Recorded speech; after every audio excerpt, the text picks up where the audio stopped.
Hey everybody, how's it going? Um, Getting started with our second Q&A for this week. It is Wednesday at 6 o'clock. Hopefully y'all can join us and we're going to talk about getting your spouse on board. And if that's a problem, which it commonly is, people get excited about changing their situation, but it's hard to drag or pull that pull that spouse on board and allow them to just begin to see it the way you see it, and to help and kind of communicate that to each other. So I'm gonna just kind of go into it a little bit, and but if you have questions, feel free to put them in the comments. Put them in the chat box if you're on Zoom. I'd love to get some of your questions here live and kind of help you walk through that. I am going to kind of walk through our process just so you know how I try and help walk people through this, and how we walk through it ourselves. Basically the question is, and I get often, is how do I get my spouse to budget? How do I get my spouse to get on board with the plan? How do I bring them into what I want to do? But they don't want to budget. They think budgeting is a restraint. They think it's a straitjacket where they can't do what they want to do. And in reality, a lot of times one spouse will start learning more information. They start seeing some of this, and they start getting an idea of that there is a different way of living, rather than living paycheck to paycheck, or living on credit cards, or whatever it may be. And so usually one spouse dives in and starts to learn and see something different, and the other spouse is coming along or not coming along. They're usually they kind of combat that idea, and so they don't want to embrace it because it's not something they're used to. It's not something they found. Trust me, we all have pride, and we all want to be the one to find the better solution in our careers, in our jobs, even in our marriages. We want to be the one that brings a solution to a problem to our situation. We want to be that person. Like, I did it, I fixed it, and trust me, I am a problem solver. And so when my wife comes to me and asks with an issue, instead of just listening to her, I immediately go for an answer. I want to find that solution, so I'm right there with you. If that's who you are. If you're on the other end and your spouse is bringing you some information that you're not used to, or it's different than your normal process, then just embrace that. Your spouse is looking for something to change or better your situation. So your spouse is looking for something that is that can help you guys in your communication, in your marriage. Because we got to face the fact that money ties into everything that we do on a daily basis. And so you got to realize that it doesn't matter where you're at in your marriage. If it's been a year, if it's been 10 years, communication around money is key to having that lasting marriage and keeping that together. But again, so what we want to do, or what you want to do, and this is coming from the person that is gaining new information, is trying to better their situation, but the spouse doesn't want to change. The spouse is stuck in their old ways. They don't want to change what they're doing. So you have to, what we tend to do is we come home, we start talking about what we need to do. What do we need to change? I'm a numbers guy. I'm the nerd in our family. So I come home, I'm like, we have to do this, this, and this to where the math makes sense. And so a lot of people will come home with gaining a lot of new information on the budgeting, and they want to budget. They know they need to. they come home and they say, well, we need to sell your truck, we need to sell this, this, and this, and we need to do these things. And that just pushes the spouse even further away, because you're pushing them to do what they don't want to do because they don't know why. They don't understand why you come to that conclusion. And so you have to begin to think about why and help them understand why. What have you come to? Why do you want to do this? Why do you want to gain the new knowledge and do something different from what you've been doing? 9 times out of 10, it's, we do something different because we don't like the result that we're getting, and that's part of. The definition of insanity is doing something over and over again and expecting a different result, but you're doing the same thing, so you're not going to get a different result. So we got to talk about the why, and the why comes with, what are your goals? What are your long-term goals? What are your retirement goals? What are your family goals? Financially, everything revolves around money. So we have, if you know me, if you've talked to me, we've just built our house, just finished it a month ago. We moved in, getting everything kind of situated. But the one thing that I've realized is everybody talks about having that dream home or going to get that dream home as a goal, and there is no such thing as a dream home.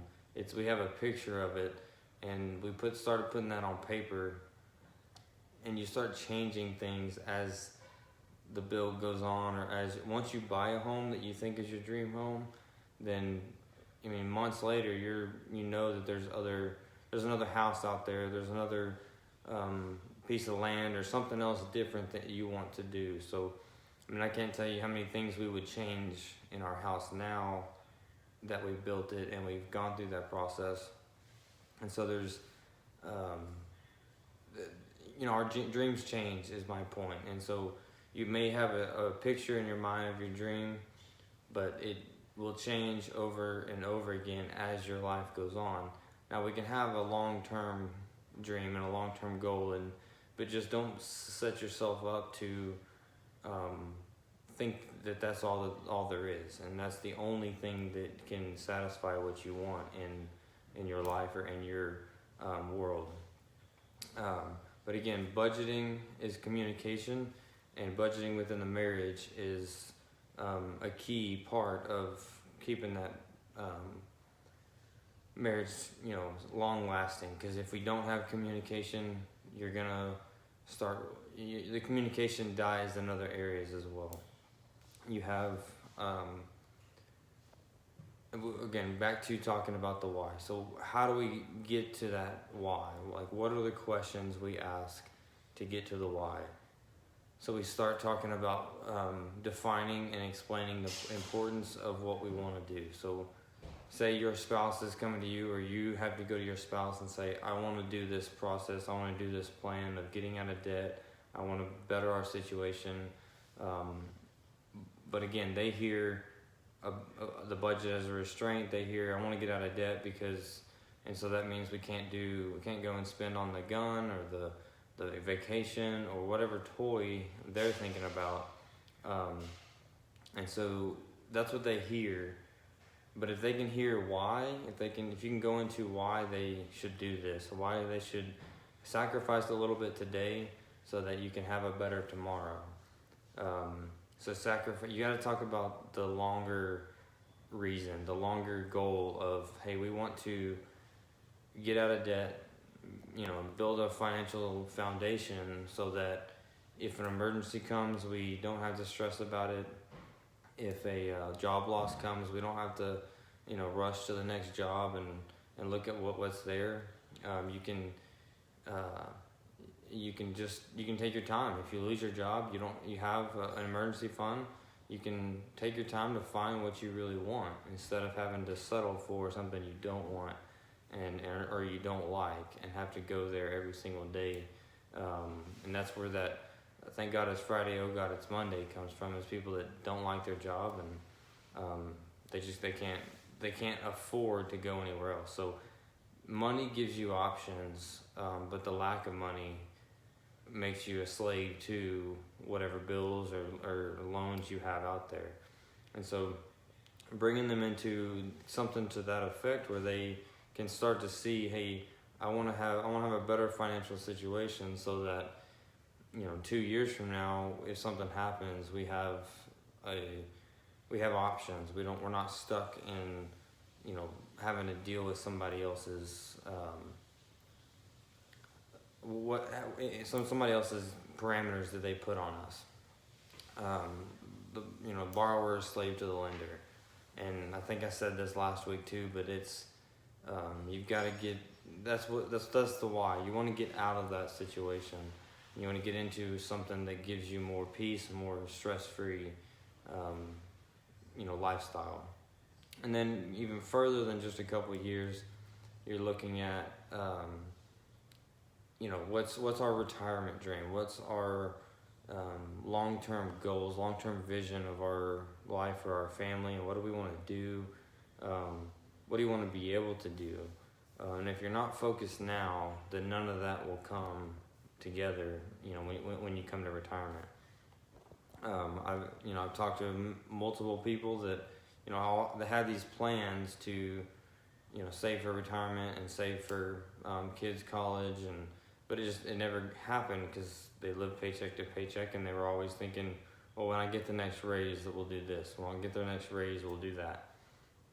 But when that raise comes, they find something else to do with it. It's more eating out, celebration because they got a raise, or whatever it may be. So that's where focusing on the budget kind of helps you stay in those parameters, stay in those boundaries that you set for yourself, because you want this for your future. You want something better for where you're going instead of where you're at now. So again, dreaming together is a big why. You have to combine your dreams and decide, what do y'all want as a marriage, and what do you want for your kids, so that you can bring their you can bring them into your why. Why do you want to sell the truck? Why do you want to do these things? And it's just so that you can get to a better place. And I'm not saying you have to sell the truck, or you have to sell all your everything you have, or not spend any money on what you want, but it's just a matter of what you decide to do with your money, so that you can better your situation down and going forward. And sometimes it takes compromise. It's just a matter of sacrificing a little bit, getting out of debt, saving up for emergency fund, and then you have cash flow. You have money to go and do whatever you want without having to worry about paying your debt payments or anything like that. So there's benefits to it, and you just they gotta see what you see and what you've come to realize with a new budget, a new reason to budget. And so you got to bring them into that why. That's the why is the key. And starting out with the dreaming in retirement, the dreaming in, even from 2, 5, 10 years from now, what do y'all want to do? What do you want to do with your life, with your kids, and how do you want to live at that stage of the game? Do you want to still live paycheck to paycheck, or, and are you gonna have to file bankruptcy in 10 years because you've lived paycheck to paycheck for 10 years? And it's just one of those things that you don't realize today, but if you're not doing anything about it, you're not gonna change your trajectory. And so if you want change, you have to decide that, and have to decide how or what you need to do to change that trajectory. So again, how do you get your spouse on board? You got to talk about the why. You can't lead with what to do. You have to lead with why. And so budgets are not restraints. They're permission to spend. And so you come together, y'all do a household budget.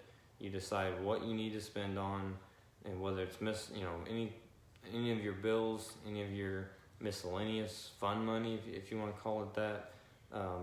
You can decide you can go on a Hawaiian vacation next month if you want to, or right now you can probably get a trip to Mexico pretty cheap. So you can decide these things, but y'all deciding it together is the key to that. And bringing them into that, they're not going to see why you want to do a budget, except for they think you're spending too much, or they're spending too much, and you want to restrict them into what they're spending.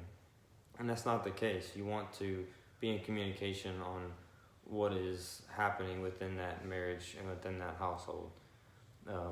Again, they're dream together, compromise, talk about the why, and then budgeting is the communication between that. If you can connect on the budget, then you can connect on anything. Money is the most stressful part of a marriage, and it's the number one leading cause of divorce in America.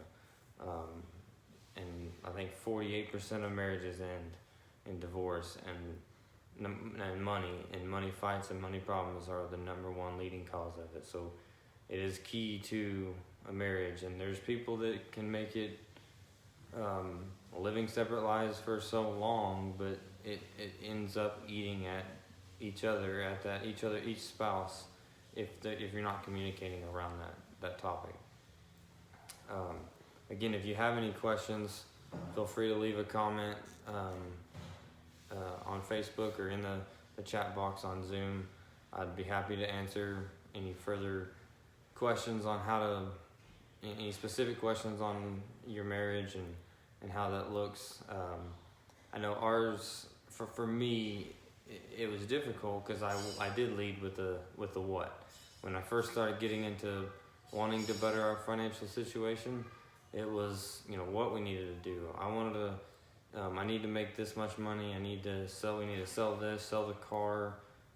You can't go get your hair done. You can't go do your nails, or you can't have your money. And I didn't have mine either, but I was strict about it.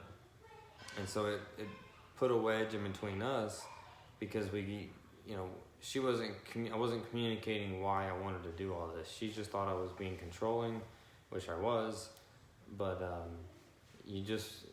it leads to a more lack of communication, because there's no agreement in that situation. So if you're right there where I was, you're not alone, but you got to start talking about the why. You have to discuss, what do we need to do, but why? They want to know why. They don't want to know what right off the bat. Now, once you pull them in, you can then talk about the what, and then y'all agree on what to do, and it really helps in that regard. Because if you're both pulling it on both sides of this, then one of you's paying off debt, one of you's getting debt, and so you're not making any progress. You're not getting anywhere, and so you're just gonna spin your wheels and get stressed out and tired and exhausted for trying to do all of it at the same time and not get anywhere. It's like a rat in a wheel. They just don't go anywhere. They just stay and spin and spin and spin, and that's what a lot of people are doing in today's world.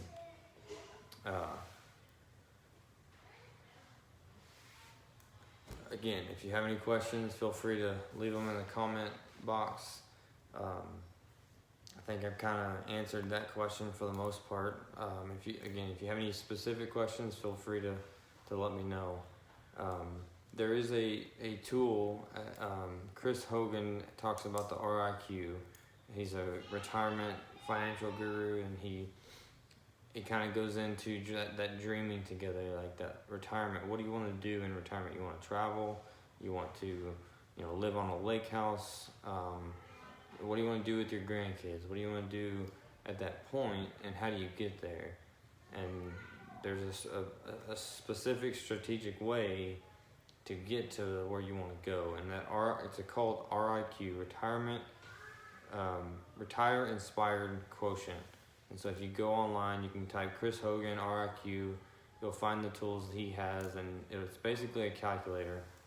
You go on there and it says, I want to be bringing in $4,000 a month, or I want to be bringing $10,000 a month in retirement, so that I can do these certain things in retirement. And so when you do that, it'll kind of back it in and say, okay, if you don't have any retirement saved now, you need to start with this amount and keep doing this monthly.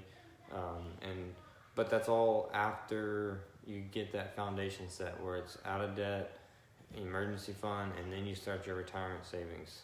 So you pause everything while you're trying to get out of debt, because you can't be doing one thing and then not doing the other. But again, that's a good tool just to get your mind thinking about what you want to do in retirement.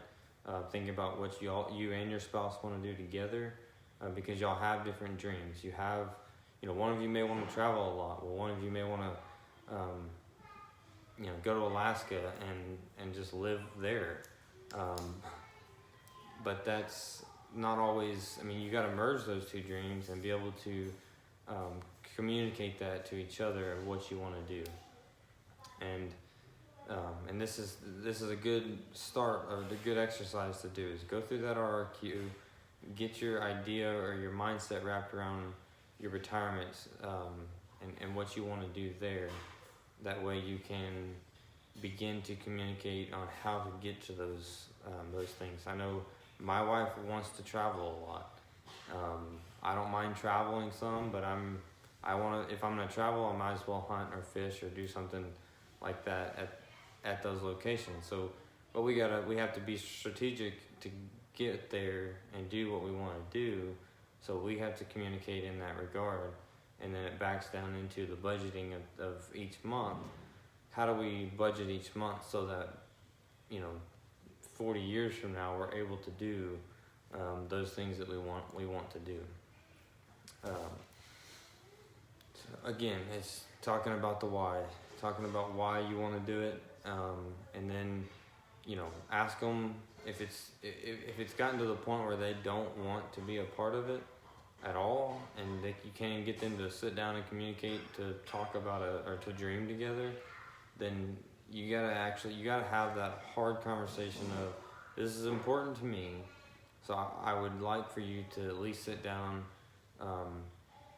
talk about it. I mean, talk about the why, you gotta, sometimes men especially are hard-headed and we don't want to listen to something we don't want to listen to.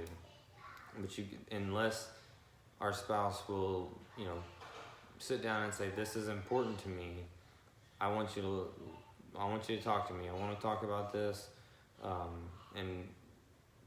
So you got to get them to that point. You got to get them to, yeah, Chris, we're not, right?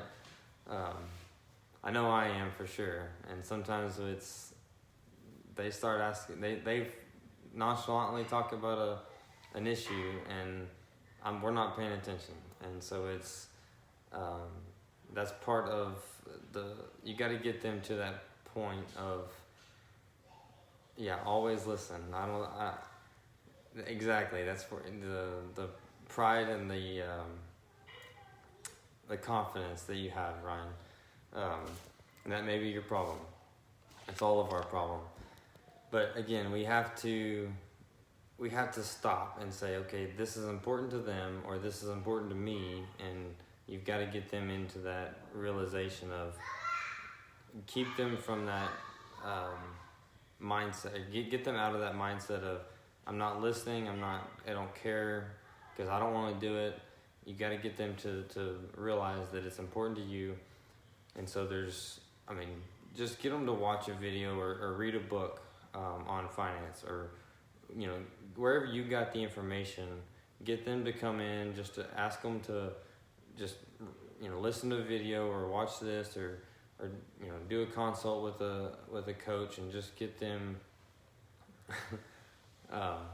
involved in where you're getting your information and why you want to do that. And so you got to take it slow though. You can't throw it all out there and say, we got to sell your truck and sell your guns and your stuff, because that they're gonna put up a wall. They're gonna defend themselves and defend their stuff. And I'm sure both of you, Ryan and Chris, are not like that at all, because you don't like your stuff at all. But anyway, so that's just part of it. You've got to sometimes realize that maybe your stuff has you instead of you having your stuff. Maybe you've got too expensive of a car or a truck or whatever it may be. And maybe not. Maybe it's just a reorganization of your budget, and you're not in a lot of debt, and you're not in a bad situation. But for nerds like me and others like you, if you like the budget, you like that part of it, you just like to have a plan, and that's like me. I just want the plan. So if I can get my spouse to help me create that plan together, where I know we're on the same page and she's not working against me, then that's key. And so for those of you that are the free spirit and you don't like the plans, think about it that way. That's all they want to do. They just like to have a plan. And so if you can help them create it, you don't have to create it. You have to help communicate into what the information of that budget is. So what we do basically is I'll look at the budget. I'll look at all the numbers. I make the categories and I run all the numbers out. And then we sit down and talk about each item and say, okay, we're doing this month, and this is how much it's going to cost, or is this enough, or we have sorry, I've got someone trying to jump on the Zoom. Give me 1 second.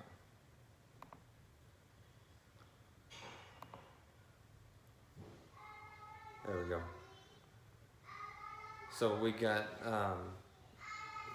if you're on that side where you're looking at getting your spouse on board, and you've got to bring them into why you want to do the budget. And so for me, I just like to have the plan, and the budgeting side is not her strong suit, but it is mine. So if you can get them in that, if you can get them to understand that, and it's just you being a part of the marriage and being a part of that conversation to help them understand or help them feel secure in the plan that you have set forth. And so that's again, that's the ultimate communication around money. Is the ultimate communication. If you can communicate around the money, you can communicate around anything. So if you have any more questions, feel free to put it in the chat.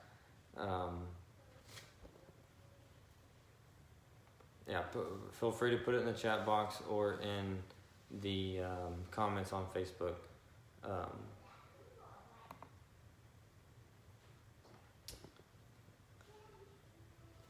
Let's go to a second. So last week we talked about what is a budget. How do you look at all those different things. If there's any questions on that, we can go into as well. So part of my, most of my clients, and I'm recommending them in the first part of this process, is to go and meet with a marriage counselor and get them to help you communicate, because this may not be something you're used to or something you're good at. I know at first we weren't good at it, but I also didn't think I needed a marriage counselor because, I'm prideful and my marriage wasn't hurting. But even today, we've been married 10 years, and we're thinking about doing it just to help our communication between each other and between our money, between anything else that we try and communicate. We do well with the money now, but then the rest of it's not as strong. And so just having that extra help from somebody outside looking in and saying, oh, when she says this, you react this way, or that type of thing, that can help you in getting your communication back on track, and it helps in the long term of getting y'all both on the same plan. Again, I don't. If you'll have questions, feel free. I've got. As you can probably see, I'm a talker, so I can go on and on. I can ramble. But I'd like to answer your specific questions. So if you're struggling in your marriage or your situation, feel free to reach out. I'd love to help you right where you are today, and get to your specific situation. So a lot of times, the first couple months in our programs, I'll get the the couple that I'm coaching, I'll get them into a marriage counselor that first month or that first week, or I mean right off the bat, because I want them to start to see and start to get the tools they need to be able to communicate to each other, and then that allows them to begin the money talk and the money conversation, and begins to help them in that budget process. And so we do that for a couple months, and then basically in my program we'll start talking about the estate planning and what happens if we die, what happens to our kids, what happens to our money. And so that's a big stage of the game of communicating, and y'all have to communicate on what, who do our kids go to, where does the money go, what do we want them to use the money for, does it need to be in a trust, does it need to be where does our life insurance money, if you have life insurance, what happens in those events. And so it's a big time to bring in, go back to the marriage counselor and get those communication skills kind of warmed back up, so that you can really communicate to what you want to do. Again, the key to all this is being honest. I mean, you got to be honest in your marriage, in those conversations. Don't just do it just to make an easy conversation or a short conversation. If it's hard conversation, you got to have it, and you can't just let it go and expect it to work out in the end. It just doesn't work that way. So, in that process or in that program of ours, I encourage my clients to continue the marriage sessions, but they usually, I'll recommend at least 2 within that first couple months, so that they can jumpstart this communication and that process of it. So I've got a question. What would you say to your wife if you found out she was a secret millionaire hiding her other life, and she's really just... I can't see the...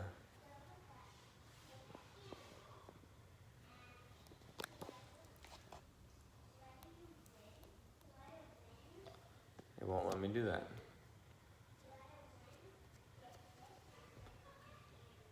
Sorry. If she's really just using you as a cover.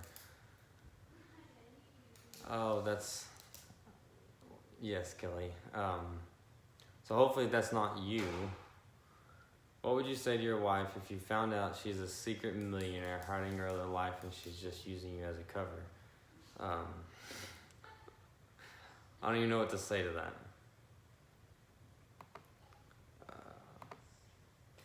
that. That's a big question, but you need marriage counselors to the 10th degree for sure.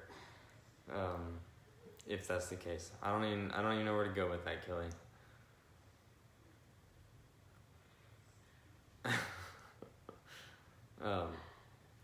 Anyway, I'm gonna skip over that one.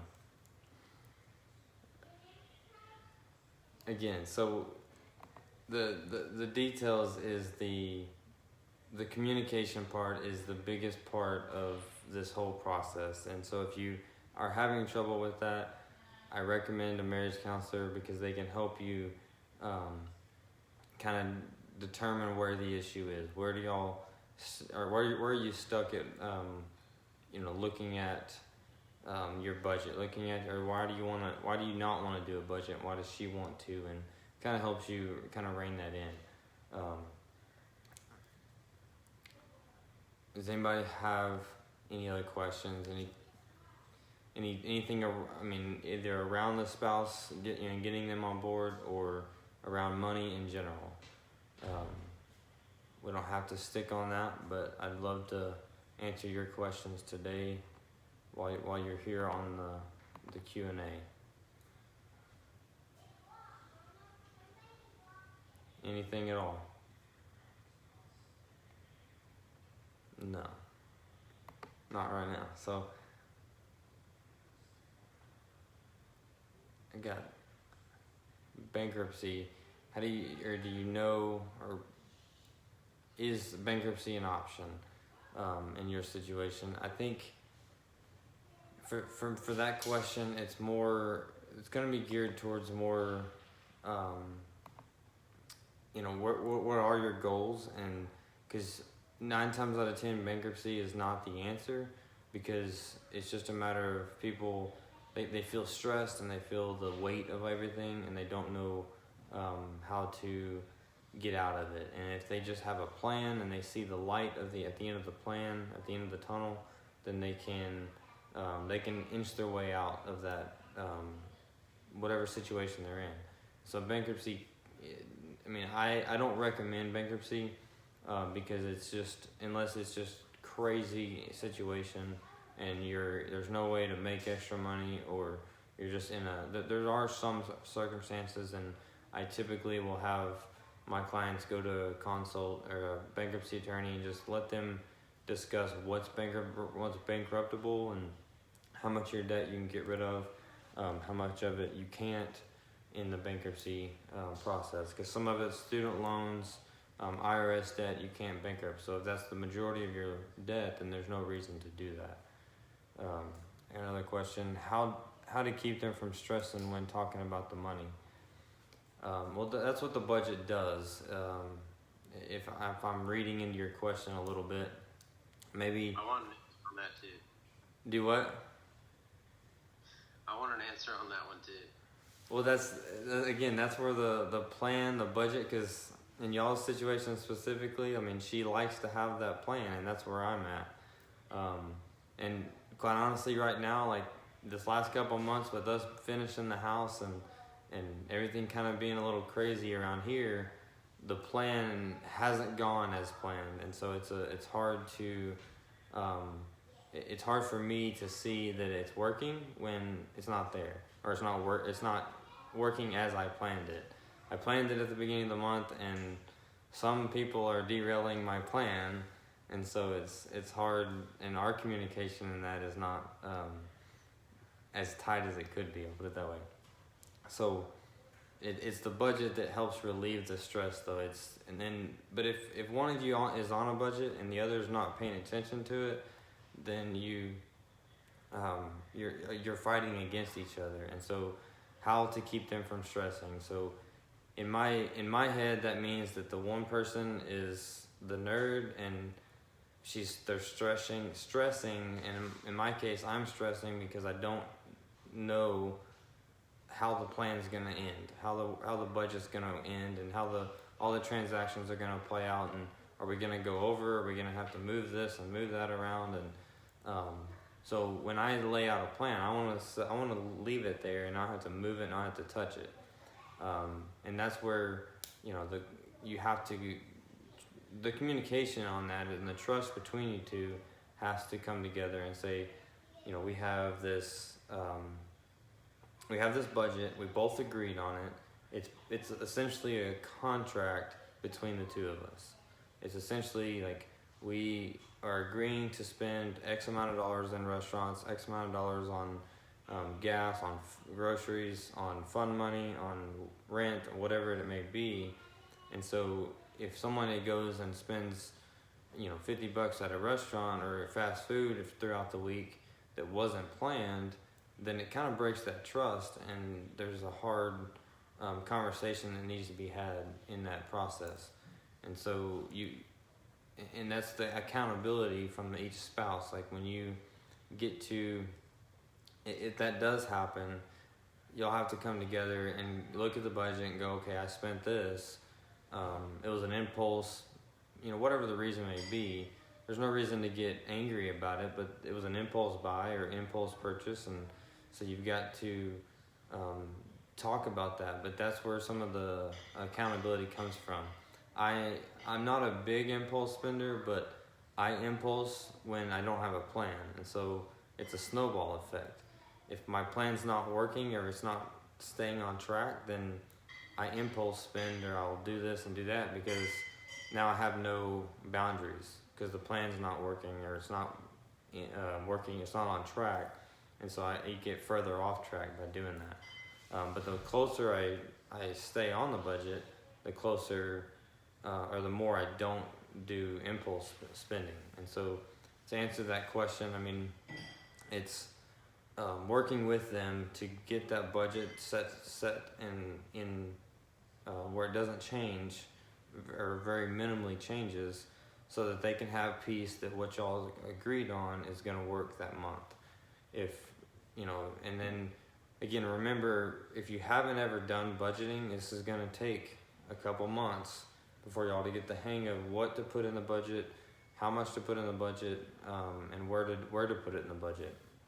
And so sometimes it may, the first month you start doing this isn't going to help, or it may not help in relieving the stress right off the bat, because you're going to have 17 changes that month, and you're like, well, I did this and it didn't work, and so you're going to get discouraged. But you did it, it didn't exactly work the way you thought, because you just didn't know what you never thought this way. You never thought about planning ahead and saying, oh, I'm going to need my oil change next month, so let me put that in my budget and get it done next month. Or I'm going to need tires in a couple months, so I got to save up for it, because I don't have that much money in my account, just sitting there. Go ahead. What about Christmas? Christmas. How do you handle Christmas? Do you save every month? Santa Claus is real. So Christmas. No, but our pocket is real and it comes out of it. So, what? Go ahead. How do you handle Christmas? How do you guys handle Christmas? Do you save every month, every year? So it just, for us personally, it depends on how much we want to spend. So if we write out who we want to spend for, and that's where you've got to communicate to each other, like, how much do we want to spend and who do we want to spend on. So for us, when we were in baby step 2, paying off debt, You both come to together, or does one of you say, this is all we're spending on Christmas? no, I mean, we have our ideas, because I'll say I only want to spend 200, but then she wants to spend 6, and like, well, where's the medium in that, and who are we buying for? That's the biggest key, like, because I've got a big family. I can spend thousands on $20 in each person. If I spend $20 on each person, I can still get up into thousands just from the amount of Christmases and people we see during the holidays. So you've got to be intentional about who are we buying for. And so for us, it's we don't even buy for our immediate like parents and stuff as much anymore, because we kind of tend to go out and do something as a family instead of just going to the house and trading gifts, trading money around. So that's the Christmas is big. So if you say I'm going to spend $500 on Christmas. Well, it's June now, so you've got 6 months to save.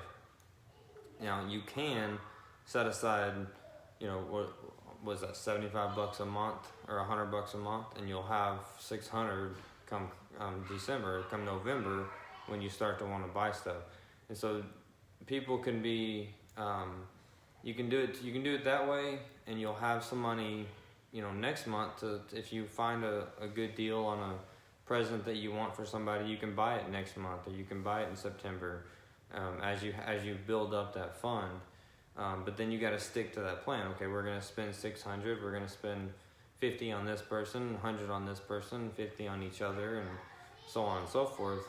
You've got to stick to that. You can't spend 75 instead of 50 on, if you budget 50 for your spouse, then spend 50, not 75 or 100, because then you just doubled your money, and you're out of that. You're out of those boundaries, and then so come Christmas, now you spent 800 instead of 500 because you went over everybody.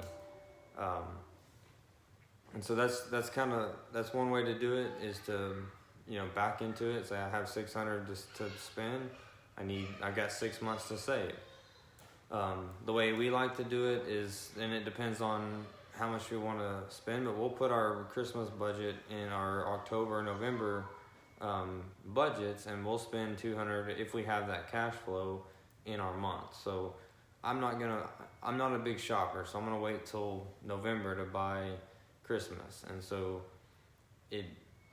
if you're not a big shopper and you're not trying to get deals and that whole thing, then if you've got the cash flow in your budget, then you can wait till November or October to start putting money aside for Christmas. But because I mean, the more categories, the more envelopes you have, the more sinking funds you have is what we call them. The sinking fund is you start now and you start saving for 6 months for Christmas.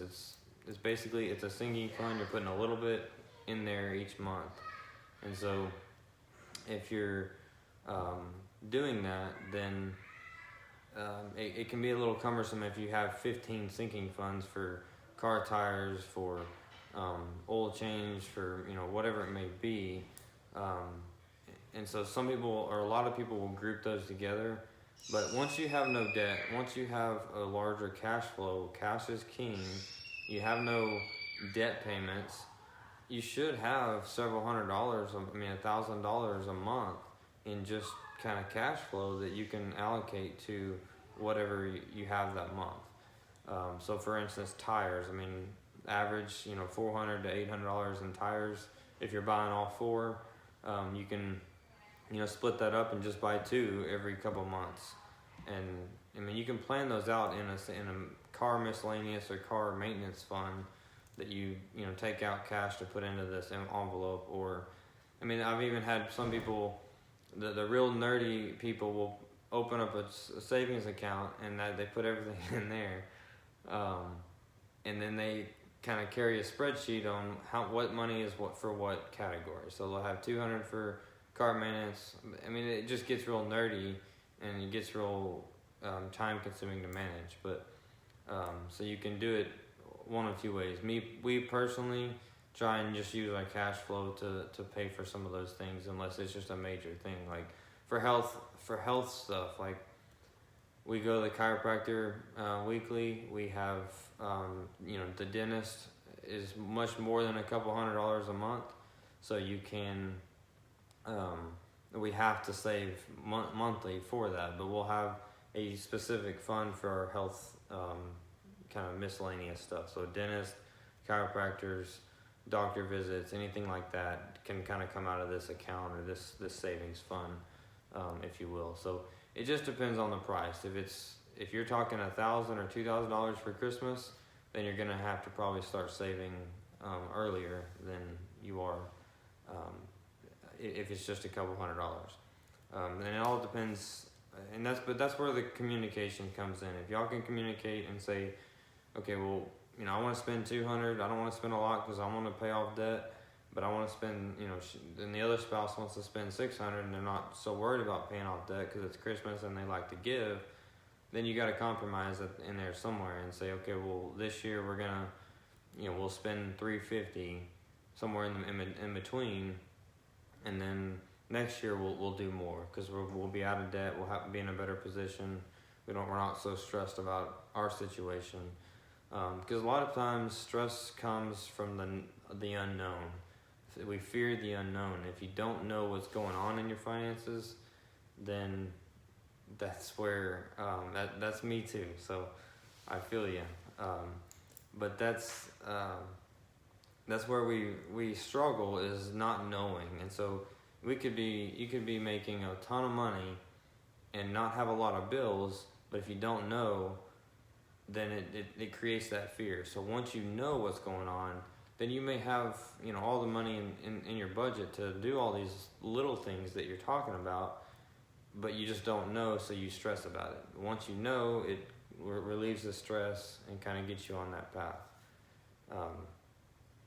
So anyway, I hope that answers that question at least a little bit, but maybe I rambled too much.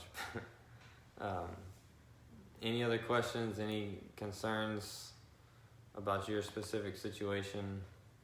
I see a lot of y'all have started watching and then left and come back, and so if you missed any of that, just feel free to ask another question. I'd be happy to dive back in. But I think in summary, you've got to talk about the why and start looking at why you want to do this. Why do you want your spouse to... You're killing me, Josh. Why do you want your spouse to be a part of this communication, or a part of this process? And that's, but you got to look at it as we want to, get our marriage on the right track, on the same page. and I don't want to be one of those statistics. I can't say that word. I don't want to be one of those people that end our marriage in divorce because we were too afraid to have that conversation around money. And it's the majority. It's the number one leading cause of divorce, and it's the number one issue I see is the communication. So it's just a matter of getting your mindset in that world of, we got to communicate on this, and we got to communicate on those issues, and even if it's not money related, if it's anything. I don't know how you're doing that, but anyway, if you have to communicate, you have to communicate on these issues, and if you don't, you're gonna end that process, and you're gonna end you're not gonna have those hard conversations. You're throwing my mind off track, and it's killing the flow of the conversation. But anyway, again, talk about the why. Go online, look at the RIQ, the Retire Inspired Quotient, and start to dream together. Start to look at what your retirement looks like. Start to look at how that looks, and then how you got to get there. Because you don't just show up and say, okay, I'm here. And a lot of people right now have been, leaning on the government to take care of them in retirement, and you see how that's turned out. They're not getting what they put in, even a fraction of what they put in, and so we can't. Even some of the pensions people were counting on are going away because they're going bankrupt, and the money's just not there. And so you can't count on somebody else to get you where you want to go. You have to step up, you have to take action and go do that, but do it with your spouse so that you're working together on it. You're not fighting each other. Remember I mentioned it yesterday in the live video, but the trained Clydesdales, I think one can pull 6,000 pounds, two can pull like 18 if they're trained together. If they're not trained together, they can only pull 8,000 pounds together. So, that mentality of, two people, two bodies that can pull, 6,000 each, wouldn't that make it 12? Well, no, that if they're fighting against each other, it makes it harder. So you can't pull as much if you're fighting against each other, but if you're working together on it, you can pull and you can do so much more. So if you don't have any other questions, if you do have any other questions, reach out. I'll be happy to answer them, or I'll put them on my next week list of questions to answer, and we'll kind of dive into it then. But other than that, I hope to see y'all next week and bring more and more questions, and I'm glad to be here and glad to answer for you. Thanks, and y'all have a good week.